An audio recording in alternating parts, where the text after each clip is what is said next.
Halo Bapak Ibu dan Saudara dikasihi oleh Tuhan. Kita bersama-sama berjumpa lagi dalam Salam Pagi. Mari kita berdoa sebelum kita membaca dan merenungkan firman-Nya.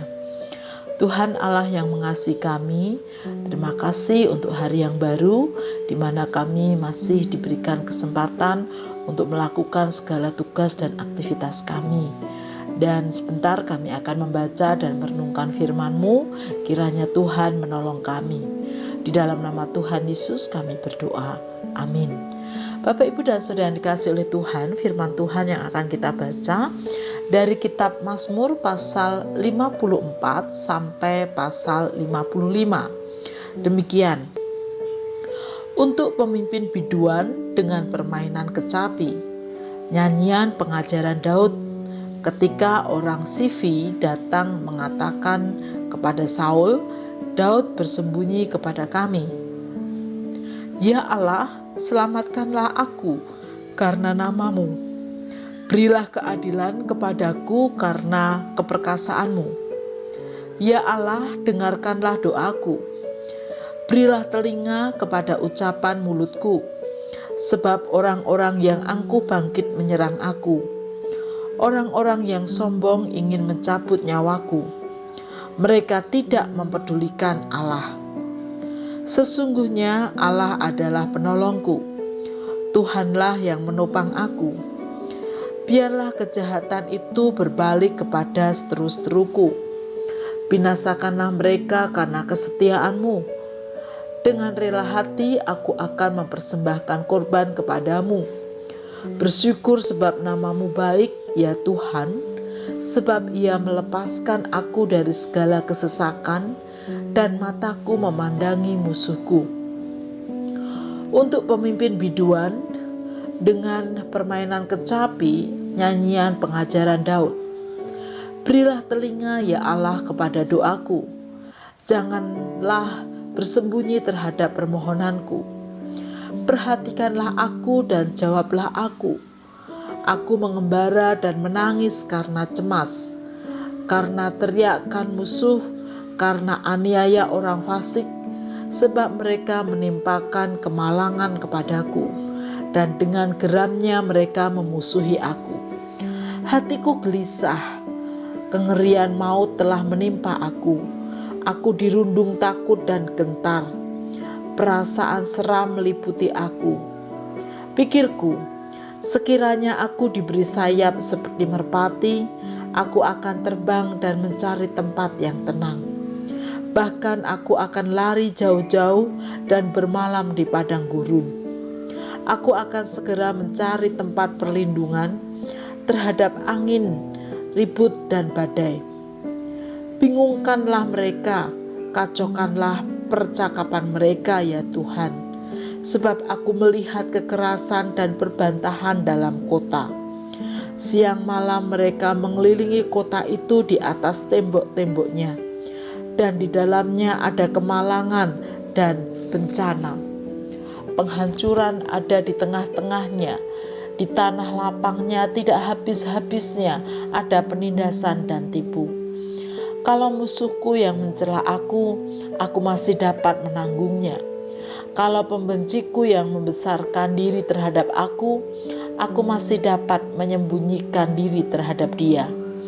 Tetapi engkau orang yang dekat dengan aku, temanku dan orang kepercayaanku.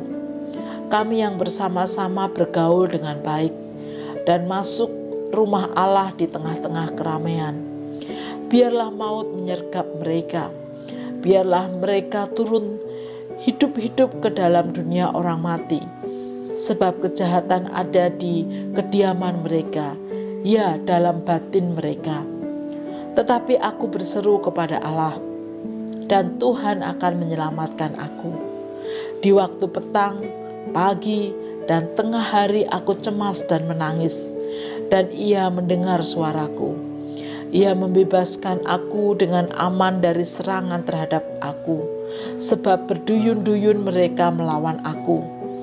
Allah akan mendengar dan merendahkan mereka. Dia yang bersemayam sejak purbakala. Karena mereka tidak berubah dan mereka tidak takut akan Allah. Orang itu mengacungkan tangannya kepada mereka yang hidup damai dengan Dia. Janjinya dilanggarnya. Mulutnya lebih licin dari mentega, tetapi ia berniat menyerang. Perkataannya lebih lembut dari minyak, tetapi semuanya adalah pedang terhunus. Serahkanlah khawatirmu kepada Tuhan, maka Ia akan memelihara engkau. Tidak untuk selama-lamanya dibiarkannya orang benar itu goyah. Tetapi engkau, ya Allah, akan menjerumuskan mereka ke lubang sumur yang dalam. Orang penumpah darah dan penipu tidak akan mencapai setengah umurnya. Tetapi aku ini percaya kepadamu. Bapak, Ibu, dan Saudara yang dikasihi oleh Tuhan, setiap kita tentu pernah menghadapi orang-orang yang membenci kita, apapun alasannya. Tentu hal itu membuat kita sedih.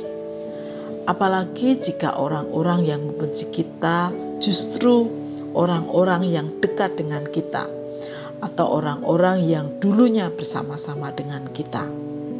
Tentu ada rasa gelisah, takut, gentar, bahkan tak jarang menangis.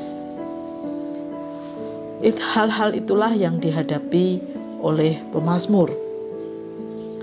Namun, mari kita lihat bagaimana pemazmur menghadapi situasi tersebut. Ia mencurahkan isi hatinya, ketakutannya, kegentarannya, kegelisahannya kepada Tuhan. Ia percaya Tuhan itu adil dan Tuhan yang akan bertindak. Oleh karena itulah ia menyerahkan semuanya pada Tuhan tanpa membalas membenci orang-orang yang membencinya. Bapak, Ibu, dan Saudara yang dikasihi oleh Tuhan, beranikah kita bersikap seperti pemazmur ketika menghadapi orang-orang yang membenci kita? Kita berserah penuh kepada Tuhan dan berani untuk tidak membalas. Mari kita meminta pertolongan Tuhan agar kita juga dimampukan seperti pemazmur, berserah pada Tuhan dan tidak membalas. Mari kita berdoa. Tuhan, terima kasih untuk kekuatan yang Tuhan berikan. Kami sadar kadang kami diizinkan menghadapi orang-orang yang membenci kami. Namun hari ini kami boleh belajar dari pemazmur bagaimana menghadapinya. Kami tidak perlu membalas dengan membenci, tetapi justru kami berserah penuh kepada Engkau. Kami mencurahkan isi hati kami kepadamu, karena Tuhan yang akan bertindak, yang akan bekerja. Kami menyerahkan Tuhan hidup kami sepenuhnya ke dalam tangan kuasa-Mu. Di dalam nama Tuhan Yesus kami berdoa.